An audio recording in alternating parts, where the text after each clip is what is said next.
Africa has been arbitrarily and prejudicially profiled as risky for investment on entirely spurious grounds.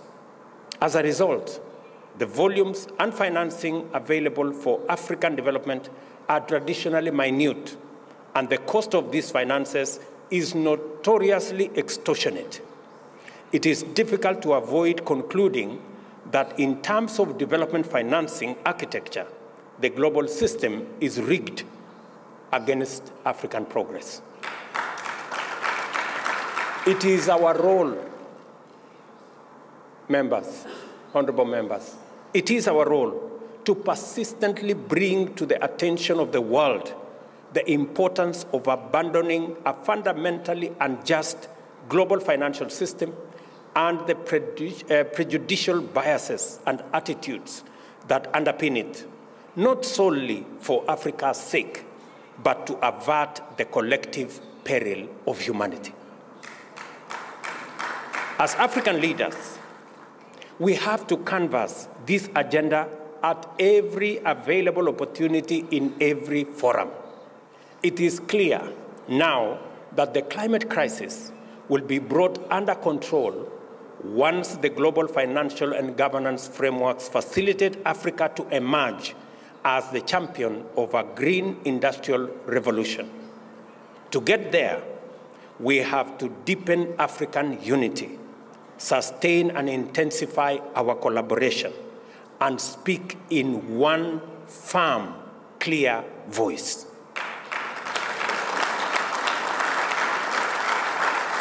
This is how we will deploy our natural resource base to unlock the promise of carbon trading mechanisms under Article 6 and to prevent the plunder of our continent's resources by others. Djibouti's geostrategic potential grows more immense as globalization advances and as geopolitical complexity intensifies. Every significant peace and security actor factors Djibouti as a component of effective global strategy as a matter of course. Djibouti is also a diplomatic hub of no mean repute. IGAD is not headquartered here by accident. I commend the progress that Djibouti is making in mobilizing effective consensus among IGAD members states on regional environmental peace and security issues. I also appreciate Djibouti's role under the leadership of His Excellency President Ismail Omar Guelleh in leading the fact-finding mission to assist in the resolution of maritime dispute with a friendly neighbor. Your good offices have been a tremendous source of comfort. To highlight the impressive scope and promise of appropriate continental instruments, let us reflect for a moment on the Africa Continental Free Trade Area. This single mechanism has inaugurated the world's largest free trade area. Under it, 54 countries have agreed to create a single market with a population of 1.4 billion and a GDP of US dollars 3.4 trillion. The free trade is projected to lift 30 million people out of extreme poverty and boost incomes by 7%, or US dollars 450 billion by 2035. This is the magnitude of what typical Pan-African collective action can achieve, and we are only getting started. Sequencing will always be critical in these initiatives. African integration will require freer movement of people and goods, which in turn call for better infrastructure and better connectivity. Yet the soul of free trade is the medium of exchange. The barriers to easy payments and settlements across borders within our continent are simply unsustainable. Let me give you an example. traders from Djibouti selling to Kenya or traders from Kenya selling to Djibouti have to look for US dollars. How is US dollars part of the trade between Djibouti and Kenya? Why?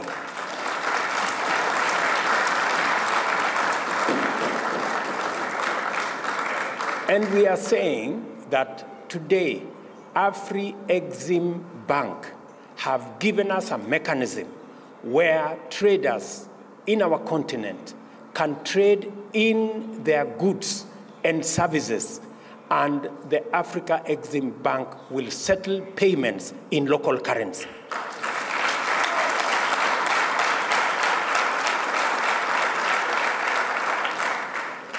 That is why Kenya champions the Pan-African payment and settlement system that is done by our own institution, the Africanism Bank. Why, members? Why is it necessary for us to buy things from Djibouti and pay in dollars? Why? There is no reason. And we are not against the US dollar. We just want to trade much more freely.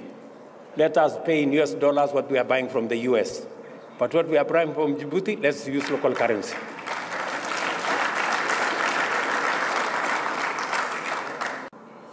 IGAD's ability to be consistent and effective in a context characterized by intensifying geostrategic complexity points us towards the quality of solidarity required for regional organizations like IGAD and multilateral institutions to meet the needs of our time. I am happy to state that Kenya and Djibouti remain united in their commitment to strengthen the critical regional mechanism like IGAD.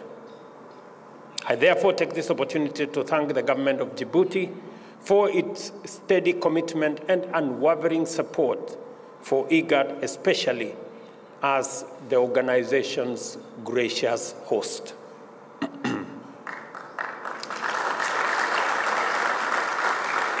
Aside from IGAD, Kenya and Djibouti are brought together by a common goal of promoting peace and stability in the Horn of Africa through other mechanisms. We are both troop-contributing countries for efforts aimed at stabilizing Somalia and combating terrorism through the Africa Union's transition mission in Somalia, ATMIS, as well as its precursor, the Africa Union mission in Somalia, AMISOM. These efforts represent our shared commitment to collaborate consistently in the pursuit of our mutual interests, bilaterally, regionally, multilaterally, for the benefits of our peoples. As the country's parliament, this assembly is the place where the nation reasons with itself in order to generate solutions and guide progress. Your deliberations matter to Djibouti's national agenda, for our region, and where our destiny is forged. And as a result, my coming here, ladies and gentlemen, is not just a visit. It is an opportunity to consolidate the friendship between our two people. I have agreed. We did agree that we are going to work on the visa requirements for our diplomatic and services sectors. And the processes between the two countries have been concluded. I have today informed my brother, President Goulet, that we will not only make it possible for people holding diplomatic passports and services passports to come to Kenya without the need for a visa, but I have also extended it to all the people of Djibouti, even those holding ordinary passports.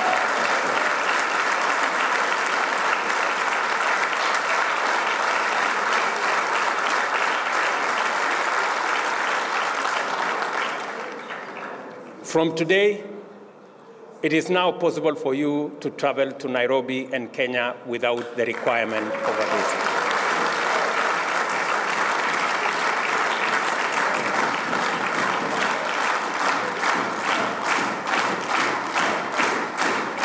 The AU reform agenda should be our top priority for African leaders to thoroughly examine and facilitate the process to ensure that the roles of the Bureau, the summit, committees, regional caucuses, the secretariat, and commissions are appropriately streamlined, creating a continental governance body that is truly effective. Equally, the imperative to fully operationalize the Pan-African Parliament is urgent. We must also review the funding arrangements for our AU budgets. It is an important thing for us to discuss. African Solutions, Agenda 2063, the Africa Continental Free Trade Area, and the vision of a young, clean, green continent of the future will remain a pale dream until, if we do not equip the Africa Union with the necessary capacity to live up to our aspirations. I'm also aware that a key setback for our individual and collective efforts to break free of our intractable problems with climate change, peace, and security lies with a fundamental flaw in our global multilateral governance structure.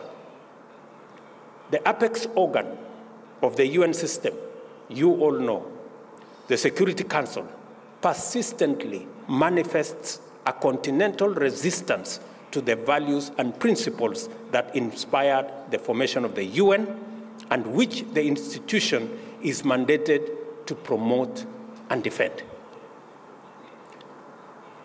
Do you know that only 5 countries of this world hold meaningful power in the UN Security Council? None of them is African. More than half of the world's population is not represented in the UN Security Council. It is neither democratic, it is not representative, it is not transparent, it is not accountable.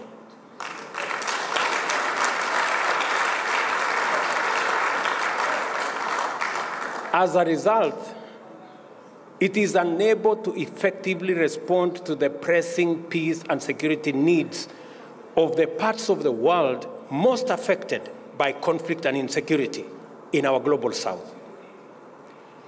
Its attitude to conflicts is geographically determined, and its intervention is likewise biased.